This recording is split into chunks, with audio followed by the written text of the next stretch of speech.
right, Shalom. Shalom. We want to start by giving all praise, honor, and glory to Yahweh, Ba'ashem, Yahushua, Ba'ashem, Rakakwadash. Double honors to the apostles and elders of Great Millstone, and Shalom to all the Akim out there pushing the word, sincerity, and the truth. It's the brothers here from Great Millstone, Atlanta, back with another lesson. Going into basically striving for the stars, striving for the clouds, basically reaching your perfection. We just lightly discussing basically the lesson and just, vibing, so to speak, in the spirit, just going into basically each and every one of us brothers individually, we should be fighting to be the best men we could be. Yahushua, like it says in the scriptures, the Lord is going to come with healing in his wings. So he's going to come and arrive, and, he's going to see us as we are, so to speak. And think about the bride actually being seen by the husband, because the scriptures do reference Yahushua as basically the husband to gain us as the bride. The bride wants to look her best. She wants to be sharp. She wants to be arrayed in all white. Make sure she's clean. Make sure she's blemishless. Make sure that she's been on her best behavior. She wasn't effing off with all kind of men, defiled, so to speak. So when the husband actually joins himself onto her, he'll actually be relieved and basically satisfied by the wife that is assigned to him. And us brothers that are the spiritual brides unto Yahushua, spiritual women, we should be trying to be the best men of the Lord that we could be. Of course, the scriptures do liken Zion unto even women, calmly and delicate women. But we should be trying to be the best individuals. We should be in the spirit of the Lord. Now, of course, we in captivity. We're subject to payments. We're subject to sicknesses.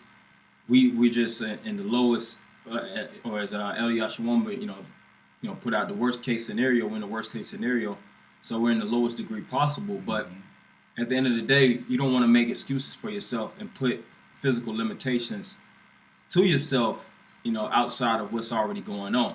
Of course, you're not going to be rich. This thing isn't about being rich to be to shine, so to speak. You're not going to be wealthy. For brothers that are well off, that's a whole nother story, whatever. That's neither here nor there. But as an individual, it's still certain things that you can do to better yourself, man. To build spiritual aesthetics, which aesthetics, of course, is beauty.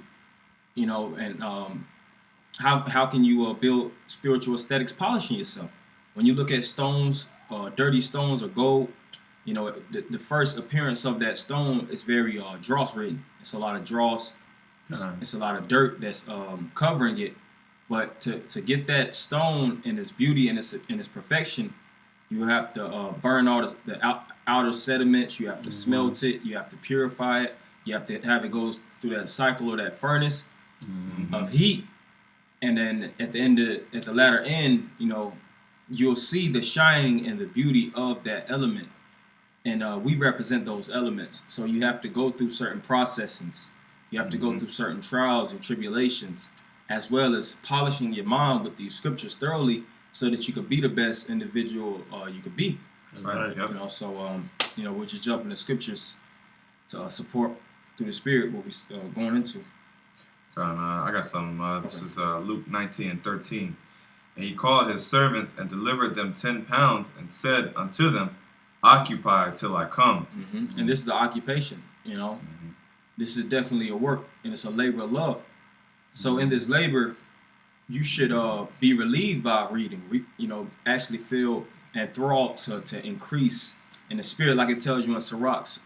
Jesus, the son of Sirach, he spoke about the addiction of wisdom that was allotted unto him. And he took those writings from his father, because his grandfather was a master sage, so to speak. He was very skillful in the arts of wisdom and parables and dark sayings.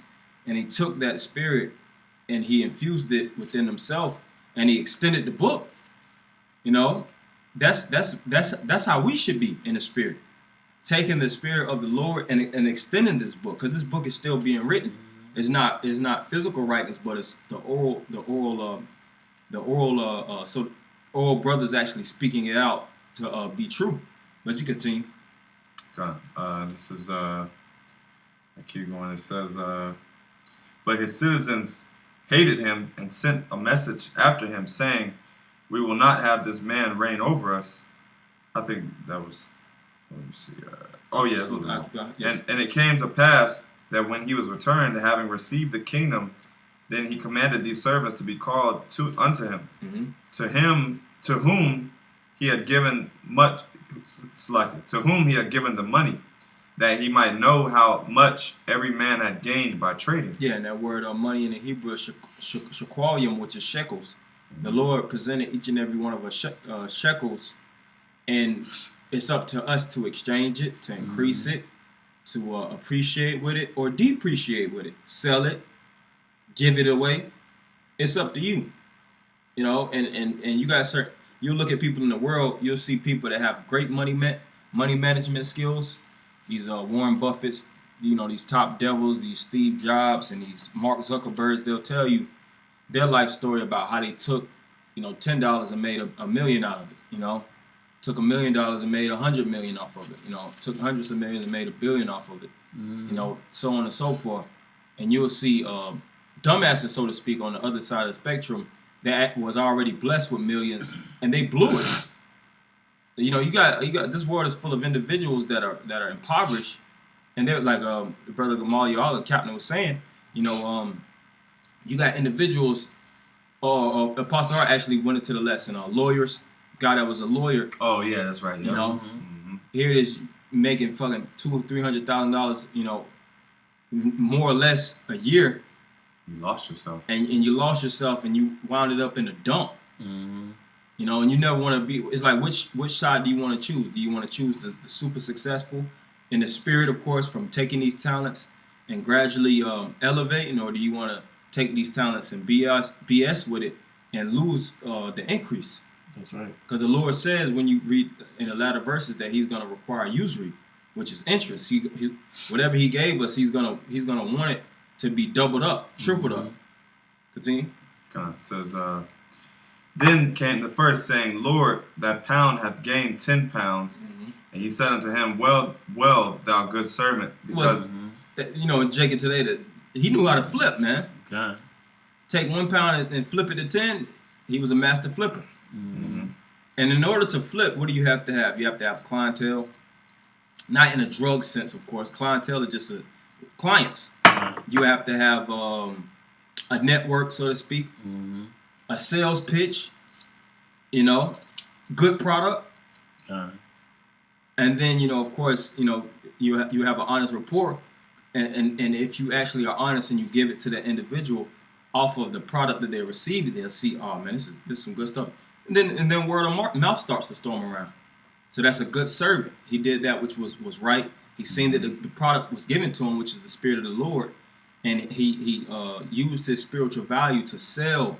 To get off the product, so that it could be gradually increased. The 2 turns to 4, the 4 turns to 8, so to speak. That's right. The Lord gave him a great portion too, because you know, the Lord basically invested, and the Lord invested more in him, and He gave the Lord more return. Okay, and that's the way any investment works. Okay, and an investor mindset, they want to make sure that whoever they're given this portion to, okay, that is going to be beneficial unto them. Otherwise, why would they give it? Why would you invest in someone that can't repay you? You know, with more than what you initially gave them. You know, because really, ultimately, like we were saying before we started, ultimately Yahweh Shem Shai is putting us in a position to win. He's actually fronting us spiritual money. Yeah. You know, like in drug terms, they say, well, advance. Even in business terms, you have what's called an advance. They call them when you're dealing with a business, they call them angel investors because they invest their money, you know, into your business, and they actually get a percentage of it. Like Think Tank. Shark. What is it called? Shark Tank. Yeah, Shark. But you starting out with little to no resources. So really, and that's how we are through the Spirit. Okay, we started out with little to no resources, and the Lord said, hey, you know what? I'll invest in you. You know, just do the work. Yeah. Do the work and you know, do these things for me and serve me. it's a win-win. Because this thing is a business. That's right. You know, Yeah, so if you take what the Lord has given you, and you just still on that same level throughout, and the Lord is not seeing any growth. You know, He's not making any profit off of you. You know, and that the profit is your fruit. You know, beautiful. That's why you got to be constantly producing. And he said unto him, Well, thou good servant, because thou hast been little faithful in very little, in a very little, have thou authority over 10 cities. Yeah, so the Lord said, that's what I'm talking about. Promoted him. Yep, you get promoted. So you've been faithful in a little bit. I just gave you, because the Lord could have gave him way more, but He gave him that which, like it says, to whom much is given, much is required. You know, He gave him enough that he could take and give a return on. You know, He said, faithful servant, be thou over 10 cities. And He knows that man is going to be faithful over them 10 cities because what? He was faithful in little. It says, he that's faithful in little shall be faithful in much, and he that's unfaithful in little shall be unfaithful in much. And the Lord is measuring us not from the government that we're ruling over and the kingship that we actually have, the jurisdiction of the world. It's about these small little things that we do in our life. The many things that we do in life speaks volumes about how we would conduct ourselves and how would we do, play out on a wider spectrum. Like I was saying, don't sweat the small stuff. You know, that small stuff is crucial because that's what makes up, like the brother said, that's what makes up the grander scheme of things, and it goes into your character. So the Lord is basing you off. The Lord is also judging you off, even little minute details. Certain things that you subconsciously aren't even catching on to, but the Lord is keeping tab. He's like, okay, I like that, or I don't like that, you know. But over time, that just becomes your character. It's like almost like a habit, you know, because once you're doing something consistent on a consistent base, you forget whatever you was doing before, and you just move. It's basically ordinary for you now. For just a small example, as far as brothers going out to clubs, if you just not into it no more, hey, the Lord's like, hey man, I'm pleased that you not into that lifestyle no more. Yep, that's right. That's right. Yeah. It says. And the second came, saying, Lord, thy pound hath gained 5 pounds. And he said likewise to him, Be thou also over 5 cities. And another came, saying, Lord, behold, there is thy pound, which I have kept laid up in a napkin, for I feared thee, because thou art an austere man. Yeah, it's the epitome of a nigga, man. Yeah, excuses. Yeah, you guys excuses. He hiding the talent. Talent is withering away in the earth. What you hiding it for, man? You don't make no money off of letting money sit. He was afraid to take the chance. He was scared to take risks. Which that word entrepreneur, it means to take risks. Oh yeah, kind of. To be a risk taker, So even every day is a risk, even in the spirit of the Lord. To increase and develop in the spirit of Yahweh Shema Shah, that to a certain degree, that's a risk. Yeah. To go to the highways and byways, that's a risk. To get out your comfort zone, that's a risk. Yeah. And the Lord was upset with him because of his lack of faith. Because if you think about an investor, right? Like if you give someone a dollar, all right, and they're, oh, here's your dollar back. A normal person wouldn't really get upset because it's like, all right, well, you know what, you couldn't do anything with the dollar. I just you gave me the dollar back. That's cool. But guess what? Yahweh Shai, he expected more of him. So that's why he was upset. That's why he said, thou wicked, and I think it says, it's gonna go into it, but that's why he was upset, is because he knows your full potential. Yeah, he knows you could on what you can do, and he knows you basically were lazy as hell. Wasting time. You're wasting time, so you just basically, all right. So you're just not even gonna you're not even gonna do anything. You're just gonna go hide it, But I'm gonna keep reading. It says, "Thou takest up that thou layest not down." And if I can say something too, just to add, and that all goes back to the basically the layout of the lesson that we're going into, is to be the best man you could be, and hiding your talent is really hiding your true potential. You don't want to just try to skate and just flatline in its truth. You know, you wanna go up, man. You wanna move up the spectrum to be the best servant that you could be, the best minister that you could be the best man you could be as balanced as you could be. That's why Peter said that, in, if I'm not mistaken, 2 Peter 1, add to your faith. Yeah, everything he was saying was add. You know, Yahweh Sak. You can get that. Which the additions, when you deal with math, deals with growth. 1 plus 1, that's an increase. Anything that pluses is going to increase. Only unless it's 0. But besides that, of course, anything that has an addition to it is going to, and there's no such thing as really 1 plus 0. It has to be something to equate, whether it's smaller or bigger, it's going to profit. That's why it's an addition. You know, 1 plus 5, that it added up. 10 plus 10, it added up. 100 plus 100, it added up. And that's how you should want to be. Even if you adding up little by little, you're still going up. You never want to subtract. Because whenever subtractions start to come into place, what happens? You're going downhill. Keep going. Oh, you done with that? Or it's a little bit more, but you can grab that real quick since you brought that. This is 2 Peter chapter 1 and verse. I'll start at verse 5. It says, well, I started at verse 4. It says, whereby are given unto us exceeding great and precious promises, that by these ye might be partakers of the divine nature, having escaped the corruption that is in the world through lust. And besides this, given all. And that's one of the main things that cut off your discipline, too.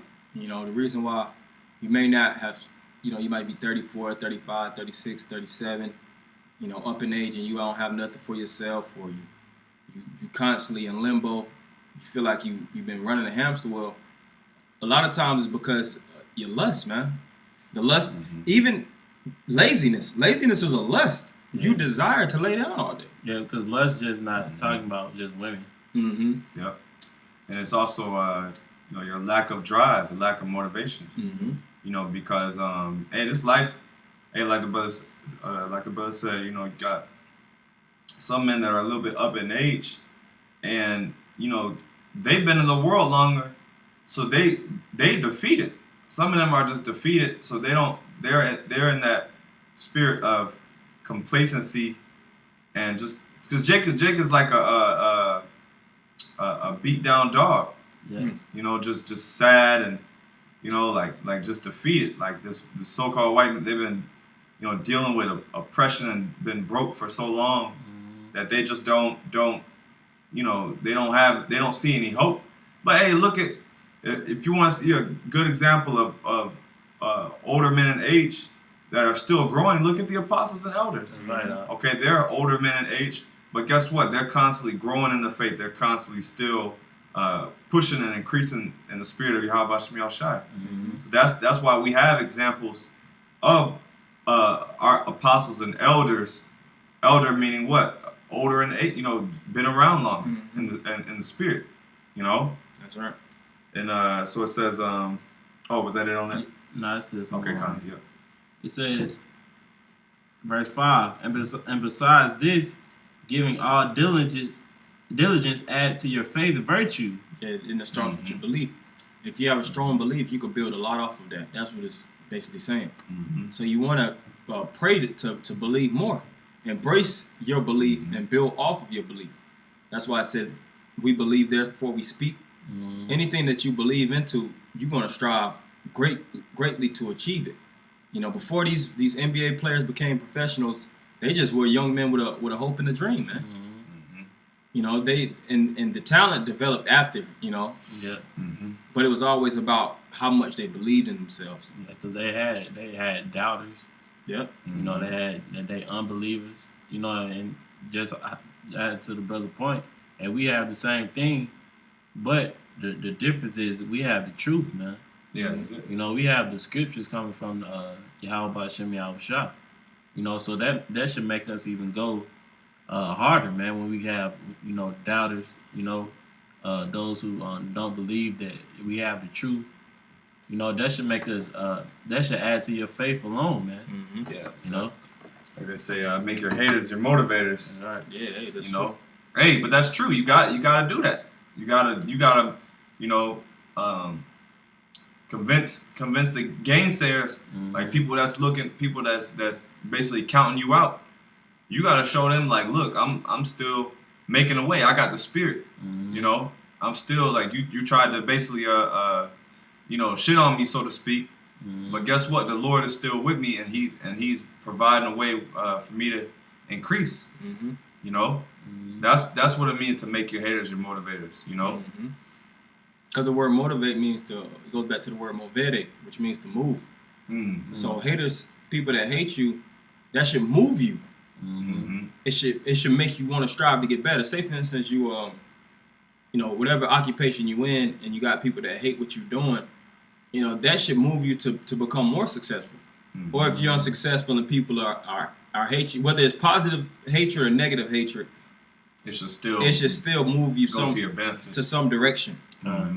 Get you in, and motivation is the essence of getting you off your ass. Keep going. It says, add to your faith virtue, and to virtue knowledge, and to knowledge temperance, and to temperance patience. Yeah, and these things are stages and steps that you can't gain overnight, so to speak. Virtue isn't gained overnight. Knowledge isn't gained overnight. Temperance isn't gained overnight. Every day you're working at it. So every day you're working at yourself. You're like a master craftsman, or like you look at these chiselers, these individuals that chisel those sculptures. You know, they got that chiseling hammer, they're chopping down. You know, looking back, you know, trying to see the best view or seeing the best layout, how it should be. You know, that's how you're doing to your spirit. You know, and you don't want to chip away the wrong things. You know, chip away your integrity. You keep your integrity. It's in with the good and out with the bad. All the extra things that may bore the picture, so to speak, or that may make the picture less vivid, you get away from. So because you should have a vision of yourself at the end of the day too. You know, have a layout or outlook of how you want to be. You know, you should want to be, like Scripture says, we're a nation full of kings and priests. So you should carry yourself like a king. And it's so hard to carry yourself like a king if you don't know about kings, if you didn't grow up in that lifestyle with kings. You grew up in poverty, whether you lived in New Orleans or Detroit, certain parts of Florida, here in Atlanta. All you know is you know, PB&J sandwiches and goddamn hoes. And we're all subject to our environments. You know, we're limited. Our environments limit us. You know, but look at certain jakes that like the brother said, lived in poverty, and like you look at some of these, if you hear some of these motivational success stories or whatever, hey, some of them be jakes, and they come from the hood. They come from, you know, peanut butter jelly sandwiches and living in roaches and everything. Yeah, and that's check to check living. So of course we you know, we come from you know, rough backgrounds and you know, we come from darkness, okay? But as we come into the light, it's important for us to basically keep shedding off that darkness and come more into the light. That's right. You know, shed off those layers, like the brother said. You know, carve out more of that picture. You know, carve out all that negative excess things so that you can get the best image of yourself, like the brother said. That's right. Was that it? Just a little bit more. It says, and to knowledge temperance, and to temperance patience, and to patience godliness, and to godliness brotherly kindness, and to brotherly kindness charity. And these are all additions. All these things you're adding. Oh, charity, kindness, what else? Temperance, patience, brotherly love. All these things you're basically adding. You're basically adding so many things. And guess what? The more you add, you're replacing negative things. That's exactly what it is. Once you add certain things, once you add more faith, and you're doing this, you're adding on new habits, but you're also getting rid of other negative aspects. You know, for instance, not to cut you off, but if you're charitable, say for instance, you're giving a lot, that's taken away from selfishness. Yeah. Like, damn, man, and brothers know that. You know, you notice that, like, man, you're charitable, man. You know, he's a very giving brother. He's very open. And you know what happens? That spirit rubs off. I mean, I need to be like that brother, man. And I see this brother always got good spirits on him, man. I gotta get that negative demon off me. You know, I'm always feeling low, but this brother always up. You know, I gotta get better. You know what I'm saying? Because that's the thing about when you striving to be the best man you could be too. You motivate the individuals around you. That's right. That's why you have something known as what? Motivational speakers. Yep. And you got people that pay good money. They'll fly states away, man. Yeah. Just to hear a good speech. Yep. And they could just click on the internet and just watch it from the device. Not but the same feeling. It's way more impactful when you're amongst the environment and you're hearing the energy being lashed straight to your face. You know? And those certain individuals, they'll leave those motivational seminaries or those motivational speaker houses, so to speak, and they'll strive and they'll end up becoming motivational speakers. Or Some of them be millionaires. Yeah, some will be millionaires. And that goes to show you it's all about what you're putting into your mind. Because if you're feeding your mind, you know, all these virtues, then all you're gonna get subconsciously, your spirit is going to automatically, you know, pick up on these certain traits. You know, automatically, because you're basically indulging yourself, just like that saying, "You are what you eat." Same aspect. Same aspect. You know, because your thoughts have power. You know, your thoughts have a lot of power, and you know, and in a sense, and the truth, we have to actually train our thoughts, train our minds into growth. Right. You know what I mean? You know what I mean? Like into you know, just increasing, and good things.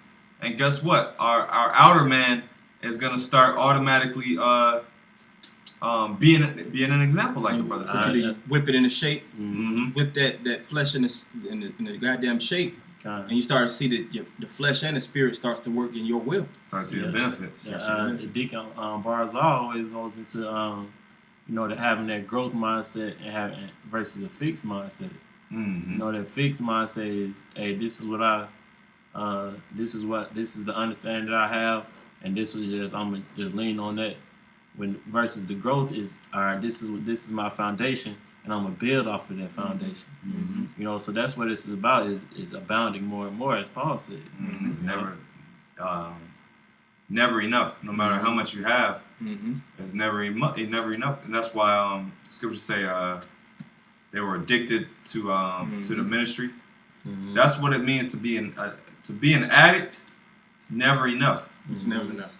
You can never just reach a point where it's like, you look at these drug addicts, they're not getting to a stop. All right, I'm gonna take this last bit of dope, and that's it. I'm good after that. No, it's never enough. They keep going. They always need that high. So they overdose. Yeah. Yep. And it said, this verse 22, I'll go back to here, and it says, and he said unto them, out of thine own mouth will I judge thee, thou wicked servant. Thou knewest that I was an austere man, taking up that I laid not down, and reaping that I did not sow. So he knew the will. He studied Yahushua. He actually personally got the occupations from Yahushua and knew he had to work, but he chose not to. That's why it says, he that's slothful in his business in Proverbs is basically relative to him that's a great waster. So you slothful, you full of sluggishness, and you wasting time, man.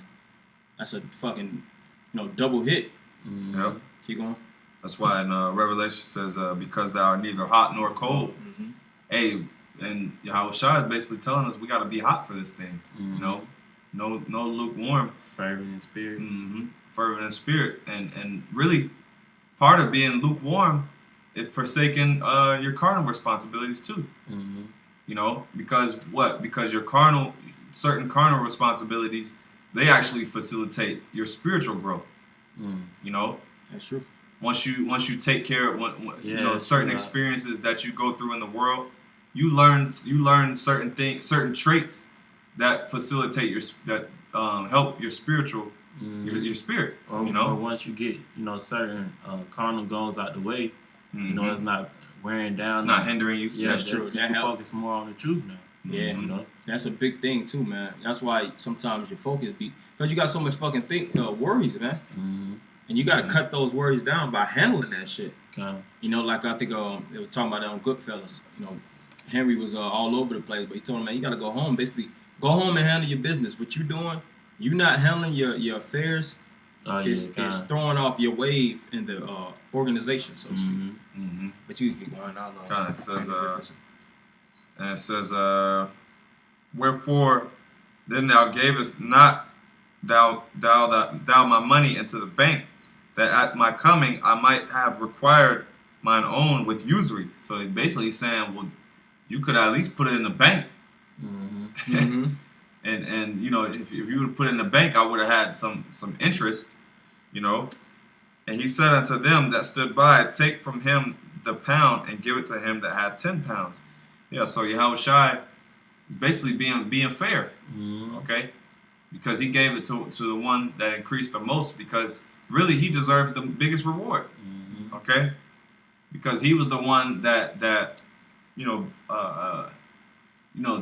took what was given and increased what he was given. And that's what it's all about, is using the gifts and traits that Yahweh Shem Yahushua gave us to start out with, and you know, giving him that back with interest, you know. Same with the 5 wise version and the 5 fools version. Yeah, same thing. Yep. And you know, and you want Yahushua to be proud of your works. You know, when Yahushua comes back, you want to be like, damn, you know, okay, you did all that.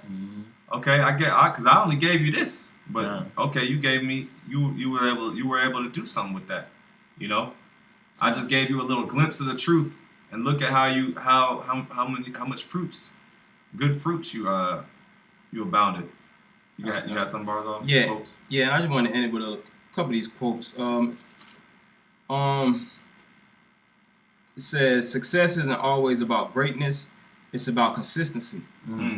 Consistent hard work leads to success. Greatness will come. And that's true. You know, because the greatness is the mastery of everything that you're working towards.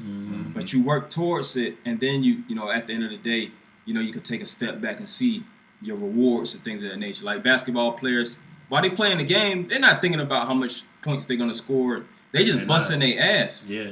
And then they see, all right, damn, I got fucking triple all these triple doubles and this, that, and other. Broken records.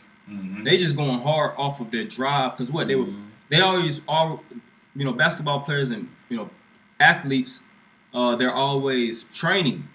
And everything they train to do, they dish it out on court, and it shows you how hard one man's been training rather than the next. How hard one man has been pushing himself, in and off the court. Hey, I seen a video of Kobe Bryant on how he trained. He said he trained from he woke up at 3 in the morning, trained from 4 to 6, got home at 7, he ate, relaxed, went back from 9 to 11. He went back to training from 9 to 11, went back home, ate, relaxed, went back to train from 4 to 6.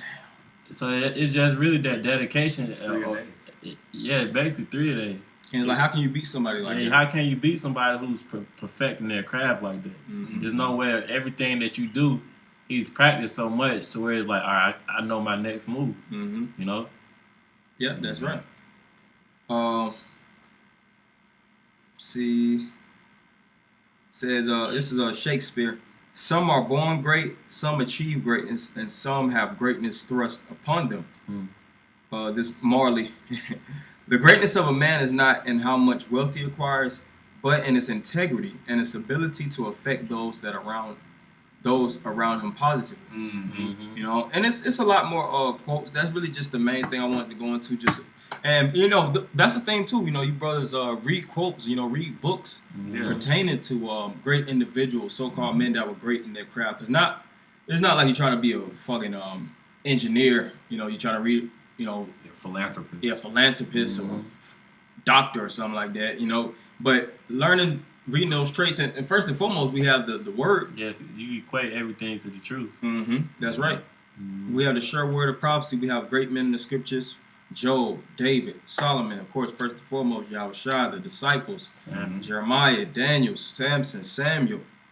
The list goes on and on. It's so many men, you know, and it's still contemporaries in our time now, the apostles and the elders, and the brothers around you that's striving for that greatness. So taking those qualified individuals and trying to mirror your spirit after that, it's like you have no room to fail. Mm-hmm. That's right. But if you got niggas out, if you got Gucci Man and Lil Wop, and all these other little he's young boy and he's weirdos, drug dealing, grimy niggas around, and that's all your mind is filled up with.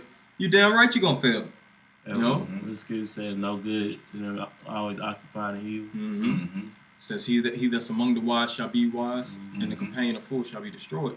So keep company in the spirit with positive spirits, men that's gonna push you and motivate you, so you can be self-motivated. Pray for stronger motivation. Pray to get to that higher height, like it says, so we can all measure up to the perfect stature of Yahushua. Mm-hmm. So that's all we have for Akim. Hopefully, you brothers were edified. We're gonna end it by giving all praise, honor, and glory to Yahweh, Ba'Shem, Yahushua, Ba'Shem, Kakodash. Double honors to the apostles and elders of Great Millstone, and Shalom Akim. Shalom.